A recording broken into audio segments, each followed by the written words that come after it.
The courtroom sat in complete stillness, that kind of silence that carries a weight. You could hear the faint ticking of the wall clock, echoing in the grand hall where Justice was about to speak once again. Judge Frank Caprio adjusted his glasses and gently placed a stack of case files before him. His voice, calm but commanding, filled the air. "All right," he said softly. "Let's bring in the next case." The bailiff cleared his throat, scanning the list. Case number 47. Minor involved in a traffic violation. The crowd, a mix of curious faces and tired regulars, turned toward the door as it creaked open. And then, the courtroom saw him. A small 12-year-old boy walked in slowly, his steps hesitant, his eyes fixed on the ground. His shoes were scuffed, his hoodie slightly oversized, sleeves hanging over small, trembling hands clutching a folded ticket. He looked more like a frightened child caught sneaking out past bedtime than a defendant standing in court. Judge Caprio's expression softened immediately. He leaned forward slightly, his tone shifting from official to human. "Hey there, young man," he said with warmth in his voice. "You here all by yourself?" The boy nodded nervously, his voice barely above a whisper. "Yes, sir. I came alone." "Where are your parents?" Caprio asked gently. "They couldn't come, sir," the boy replied, eyes darting up for just a second before dropping again. The judge paused. The courtroom, already quiet, felt even heavier. Caprio was used to people standing before him. Adults, sometimes angry, sometimes ashamed. But this was different. A child alone standing before a judge. It wasn't the law he saw. It was a story waiting to be told. "All right," Caprio said softly, flipping through the file. "Let's see what we've got here." The sound of paper rustling was loud in the silence. He read aloud. "Caught driving a motorcycle at 11:45 p.m. Speed recorded, 48 miles per hour in a 25 zone." Caprio looked up again, brow furrowed. Driving? At 12 years old? He leaned back in disbelief. There was a faint murmur in the courtroom. Gasps, whispers, people shaking their heads. The boy swallowed hard, his small voice cracking. "I'm sorry, sir. I didn't mean to break any rule." Caprio tilted his head slightly, studying him with kind but piercing eyes. "What were you doing out that late, son?" The boy hesitated, fumbling with the edge of his hoodie. "I had to go somewhere." The judge nodded slowly, still calm. "Somewhere? Where exactly?" The boy didn't answer right away. His lips trembled, and he bit down to stop them from shaking. "Sir," he whispered, "I just had to." A hush spread again. Everyone felt something was buried deep in that answer. It wasn't defiance, it was desperation. Judge Caprio placed his pen down. His tone grew softer. "Son, look at me," he said kindly. "You're not in trouble right now. I just need to understand what happened, okay?" The boy lifted his head. His eyes were red, the kind that told stories of sleepless nights. And in that gaze, the judge saw something. A quiet kind of pain, the kind that didn't belong in someone so young. "I'm not here to punish you," Caprio said gently. "I'm here to listen." The boy took a deep breath, clutching the ticket tighter. The camera would zoom in at this point, close up on his trembling fingers, his small chest rising and falling with heavy breaths.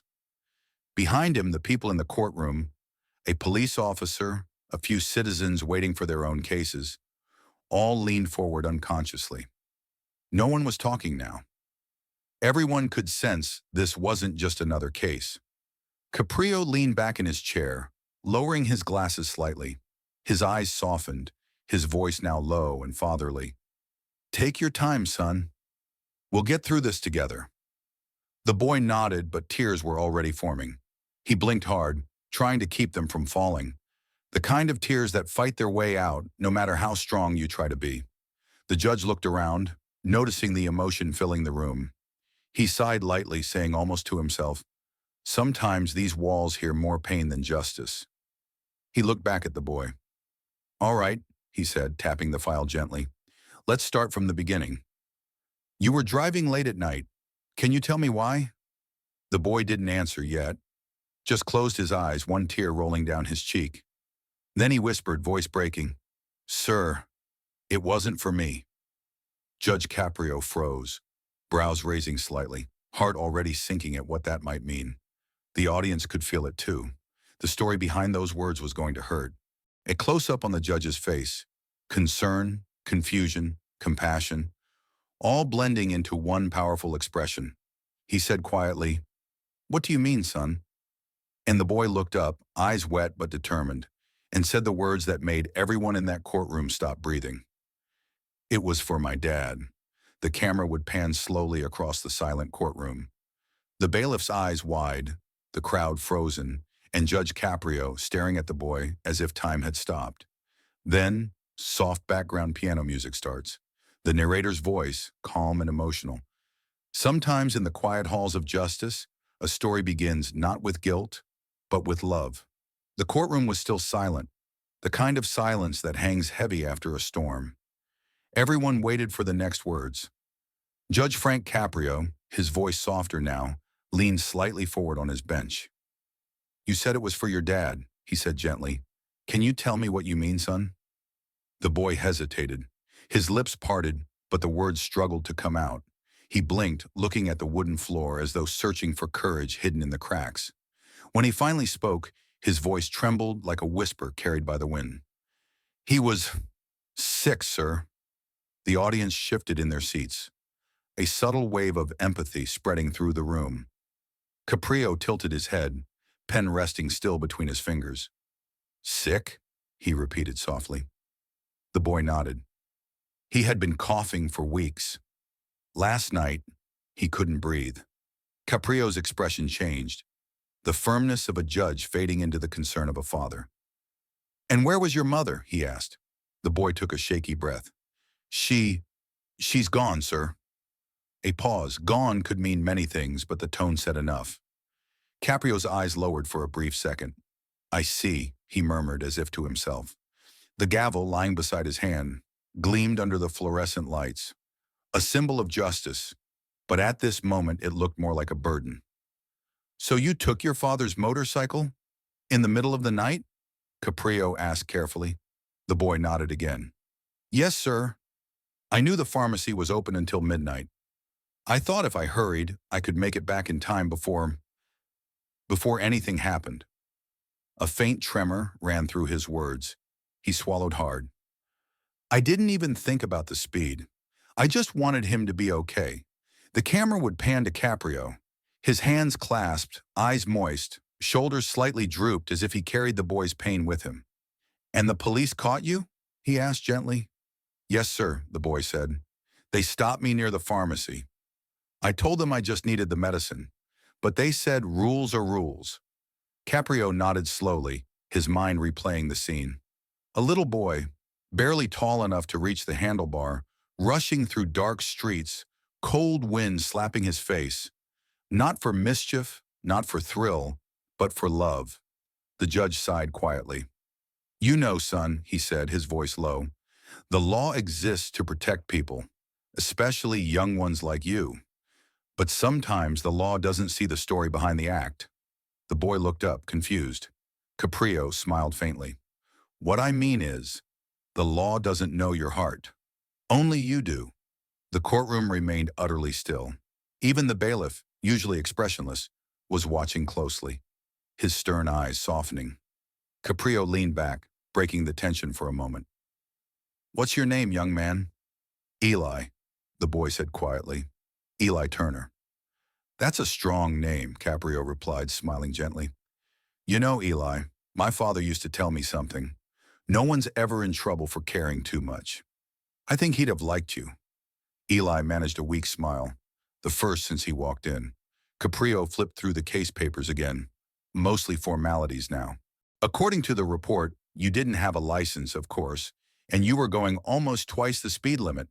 He looked up again, teasing lightly. "You sure you weren't trying to set a record?"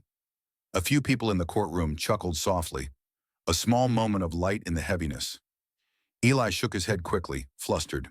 "No, sir. I was just scared I'd be too late." That sentence landed deep. Too late. Two words that carried the weight of guilt, love, and fear. Caprio's expression changed again. He leaned forward, elbows on the desk, his tone almost a whisper now. "Eli," he said, You said your father couldn't breathe. What happened when you got back? Eli hesitated, his small fingers twisting the fabric of his sleeve. The answer didn't come right away. The air in the courtroom felt tight. Finally, Eli's voice cracked as he said, He wasn't moving. His head dropped. I called the ambulance, but they said it was too late. Gasps rippled quietly across the courtroom. Caprio's eyes glistened. He didn't look away. He didn't hide it. He took off his glasses, wiping them slowly, using the gesture as an excuse to blink away emotion. I'm so sorry, Eli, he said softly. You did everything you could, son. Everything. The boy's shoulders shook, but he didn't cry. He just stared down at his shoes, whispering, I just wanted to help him, sir. I thought if I was fast enough, I could save him. Caprio looked at the officer standing nearby, and then back at the boy. You know something, he said quietly. If every lawbreaker in my courtroom had a reason like yours, I'd have an empty docket. A few quiet laughs escaped the room, but they weren't mocking. They were tender. Caprio smiled gently again, but this time it was a smile filled with pain. He leaned forward one last time, voice soft and fatherly. You've been through more than most grown men, Eli. And yet, here you are, standing tall, speaking the truth. That takes courage, Eli finally lifted his head. My dad used to say, real courage isn't about being strong, it's about doing what's right, even when you're scared. Caprio nodded, moved. Your father sounds like a wise man. He was, Eli said, his voice breaking, and he told me that I should always be honest, no matter what. The judge smiled warmly. Then he raised you right. He turned slightly toward the camera, in cinematic style as if addressing the viewer. Sometimes you see a child in court and think it's just another case. But behind every file, every fine, every name, there's a heartbeat. Caprio looked back at Eli, eyes glistening. Thank you, son, for reminding us of that. The piano music swells softly again. A voiceover narration begins as the camera zooms out slowly. In that quiet courtroom, justice wasn't about punishment. It was about understanding. And for the first time in a long while, everyone in the room remembered what humanity looked like. The scene fades gently to black. On-screen text appears. But Eli wasn't done yet. What he said next would leave everyone speechless.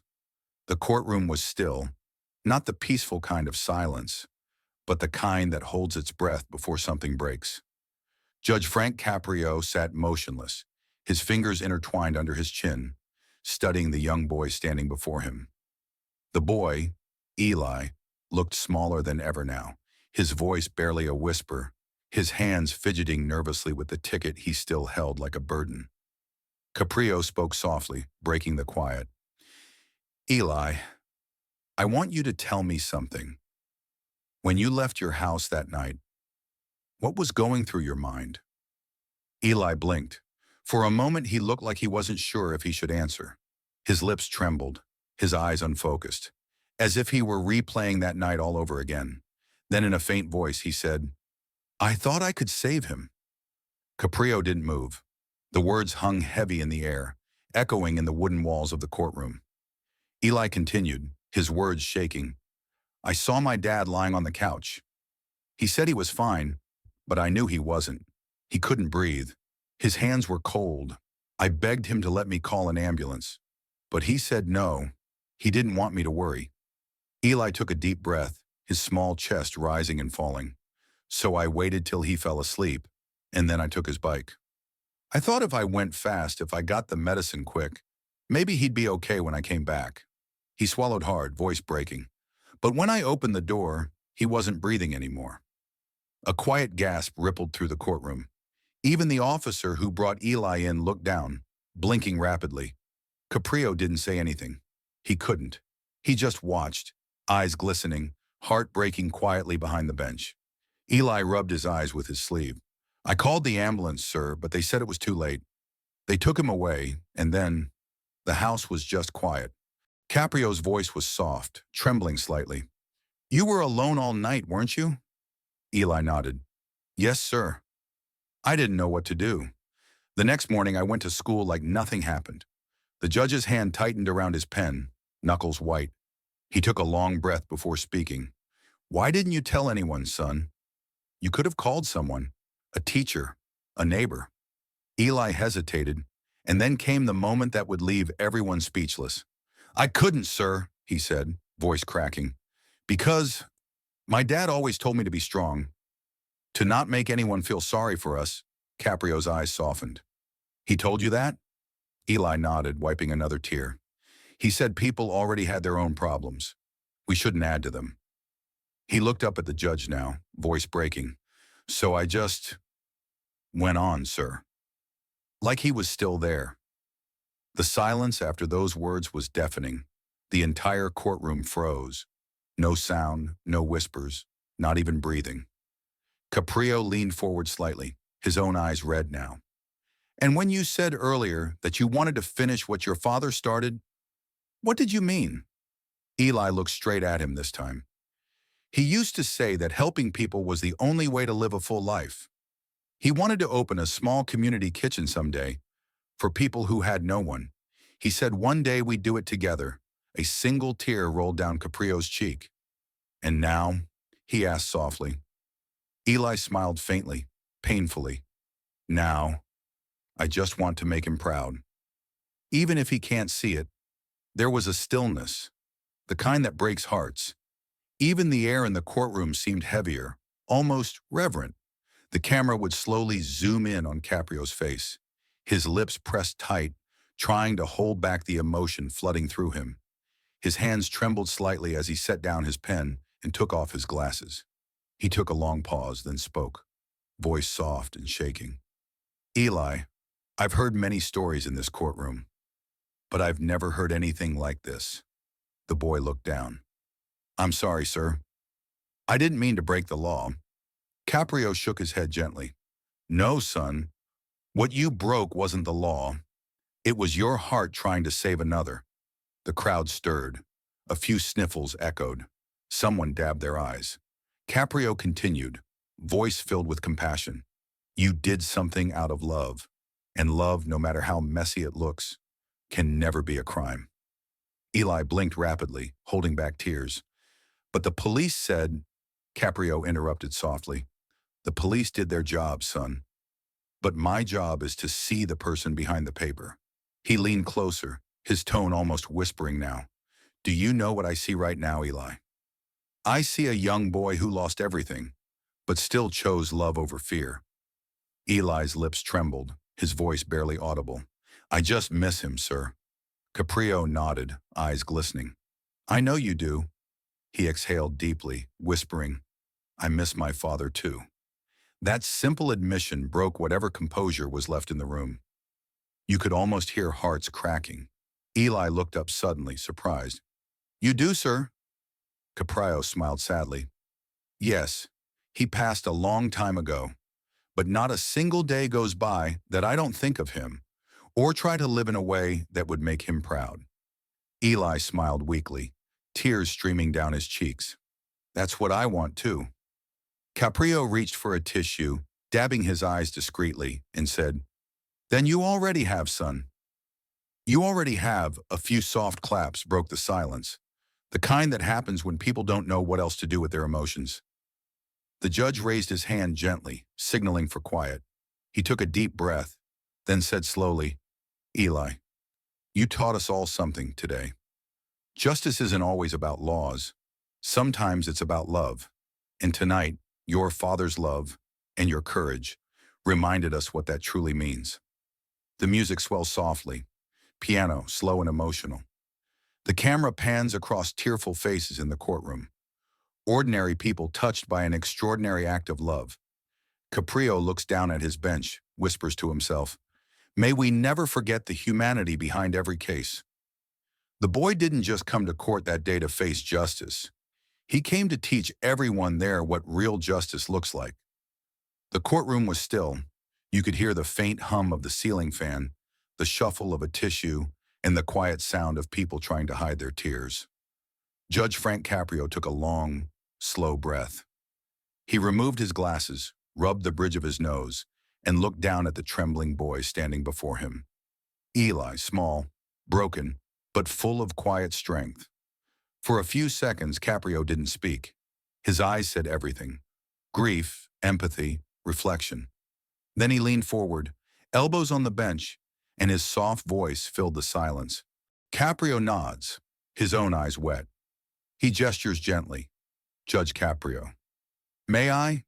Thomas walks slowly toward the bench and hands him the photograph. The bailiff helps steady him as he climbs the small step. Caprio studies the photo. A bright-eyed boy with a missing tooth, holding a paper airplane. Judge Caprio, softly. He looks just like my grandson. He places the photo carefully on the bench, next to the citation. Judge Caprio. Mr. Reed, what exactly did you want to confess today? Thomas lowers his head. A tear drops onto the wood podium. Thomas, I wanted to tell someone that I forgave myself, but I couldn't. Every time I tried, I heard his voice.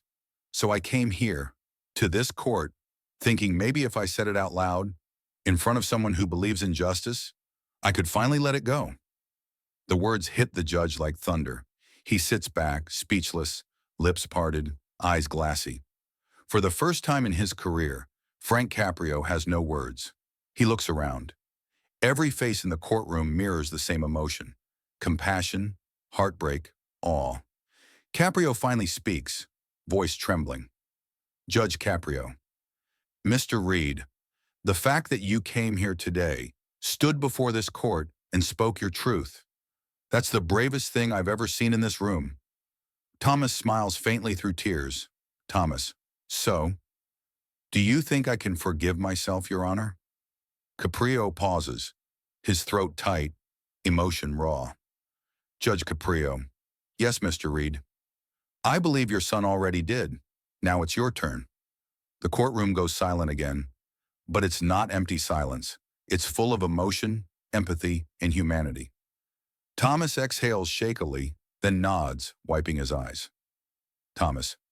Thank you, sir. For listening, Judge Caprio. Softly. No, Mr. Reed. Thank you for reminding us all what it means to be human.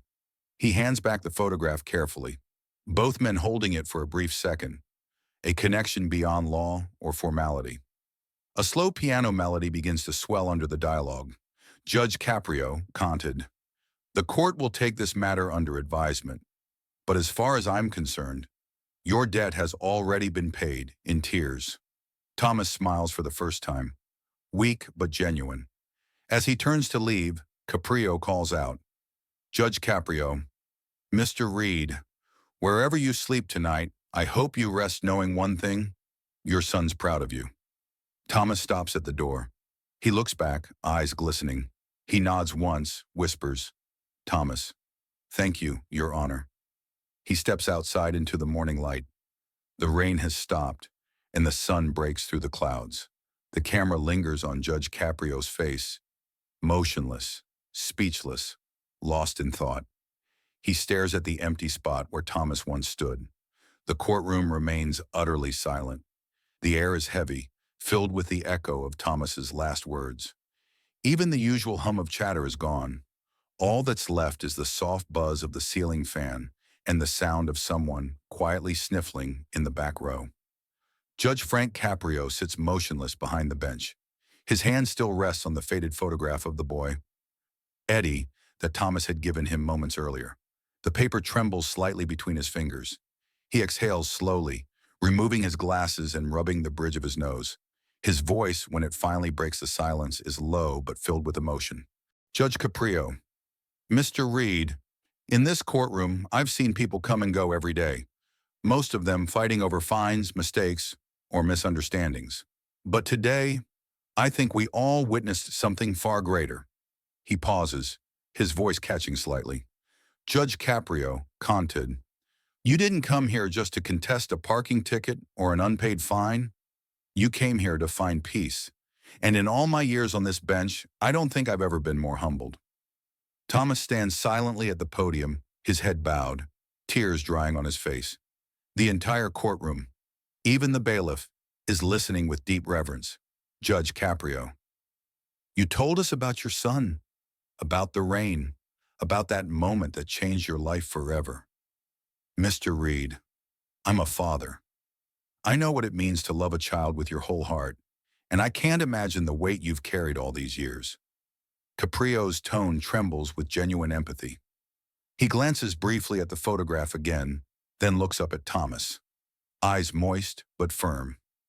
Judge Caprio, you said you see that red light every night when you close your eyes. But maybe, just maybe, that light wasn't telling you to stop, Mr. Reed. Maybe it was guiding you toward today, this very moment, so you could finally forgive yourself. A woman in the audience quietly weeps. Even the young clerk behind the judge bites her lip, holding back tears. Caprio leans forward slightly, softening his tone. Judge Caprio. Mr. Reed, in the eyes of the law, you came here for a simple parking fine. The ticket says you owe $50, but in the eyes of humanity, I think you've already paid much more than any fine could ever equal. He sets the paper citation aside. Judge Caprio, firmly, I'm dismissing this case not because of pity, but because justice is not only about punishment.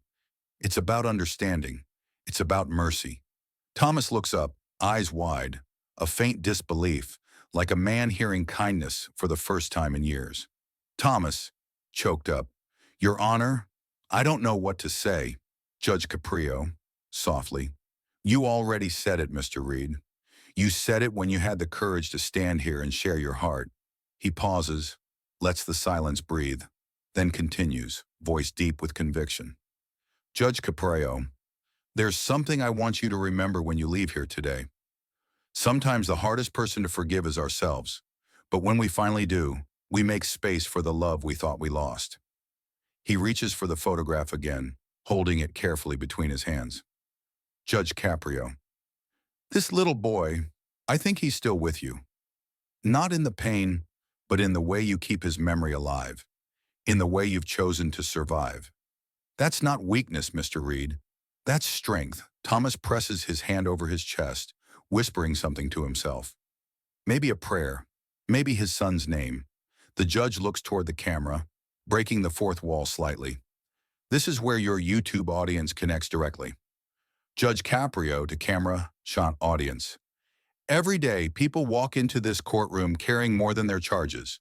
They carry stories, grief, and guilt that no legal book could ever measure. If there's one thing I've learned, it's this. Sometimes the kindest thing a judge can do is simply to listen. The camera pans slowly around the courtroom. Faces glisten with emotion. A young woman wipes her eyes. A man lowers his head in quiet reflection. Caprio's voice continues, soft and measured. Judge Caprio, Mr. Reed, I want you to do something for me.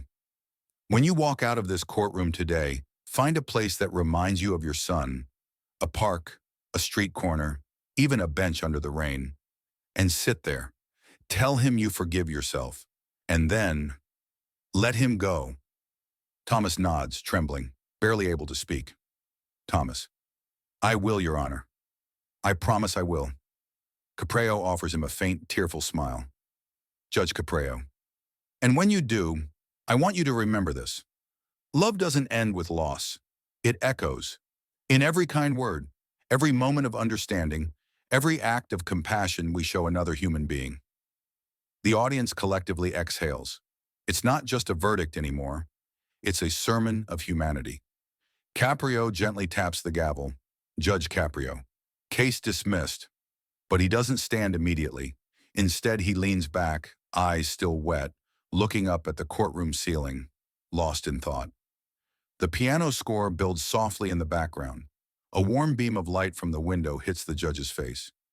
In a world filled with judgments, sometimes it takes one man's tears to remind us. Compassion is the highest form of justice. Cut to Thomas walking outside the courthouse. Rain drizzles lightly, not pouring, just enough to shimmer on his worn jacket. He tilts his face up toward the sky, whispering, Thomas, voice trembling. You were right, Eddie. The sky really is still talking. He smiles, just slightly, for the first time in years. The camera pans upward, following the raindrops until the clouds break into sunlight. The once busy courtroom is silent now. The chairs are empty. Papers are neatly stacked. The sound of a clock ticking echoes softly in the stillness. Judge Frank Caprio sits alone at his bench, robe slightly loosened, hands folded in front of him. The sunlight filters through the tall windows, painting golden stripes across the polished wooden floor. For a long time, he says nothing. He's still, almost as if he's meditating. Finally, he exhales and speaks, not to anyone in the room, but to himself and to the world. Judge Caprio, softly, "You know, every case leaves a mark. Some fade away in a day, but some, like Mr. Reed's, they stay with you forever." He glances toward the chair where Thomas had stood earlier, as if still seeing him there. Judge Caprio commented, "I've worn this robe for many years, and over time you realize the hardest part of justice isn't the law, it's the heart." He leans back in his chair, lost in thought, Thomas clutching the photo of his son, the courtroom holding its breath. Judge Caprio lowering his head in empathy.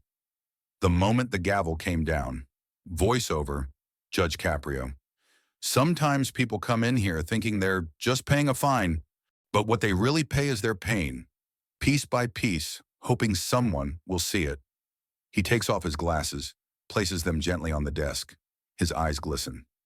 Judge Caprio, "I saw a man today who carried 20 years of guilt in his heart, and yet all it took to set him free was a few kind words." He pauses, reflecting deeply. Judge Caprio, "I wonder how many others out there are just like him, lost, hurting, waiting for someone to say, 'I understand.'" The camera slowly zooms in, capturing every line on his face, the years of wisdom, kindness, and quiet pain that comes with empathy. The courthouse steps glow in the setting sun. People walk by, strangers passing, unaware of the story that just unfolded inside. Judge Caprio steps out, coat draped over his arm. He stands still, looking out at the city below. Children laugh in the distance. A bus passes by, and he smiles faintly, the kind of smile that carries both sadness and peace. "I've always believed that justice isn't about power, it's about perspective. And sometimes the best thing a judge can do is to put the gavel down and open his heart." He watches a young father across the street, playing with his little son, spinning him around. For a brief moment, Caprio's eyes fill again, the image of Thomas and Eddie flashing through his mind. He whispers softly, as if to the boy in the photograph. Judge Caprio, "Rest easy, Eddie. Your father found his peace today." He looks up at the sky, clouds slowly parting, golden rays shining through. In a world quick to judge, there still exist hearts that listen. In a system built on rules, there are souls that remember mercy. And in every courtroom, behind every verdict, there's a chance to remind the world that compassion is justice too. A young woman helping an old man cross the street, a police officer smiling at a child, a man leaving a small bouquet of flowers by a park bench. If we all judged a little less and understood a little more, maybe the world wouldn't need so many courtrooms. Judge Caprio sits on the courthouse steps, robe folded beside him. The city glows orange under the evening light. He looks into the distance, a faint tear gliding down his cheek. Not of sadness, but of fulfillment. Judge Caprio, softly, "I don't know how many more days I'll sit on this bench, but as long as I do, I'll keep reminding myself. Behind every case, there's a life, and every life deserves to be seen." The courthouse stands tall, bathed in golden light. The world keeps moving, but for a moment everything feels still, peaceful. And that day, in a small courtroom in Providence, one man's confession didn't just touch a judge's heart. It reminded all of us that forgiveness isn't about erasing the past. It's about choosing to love, despite it.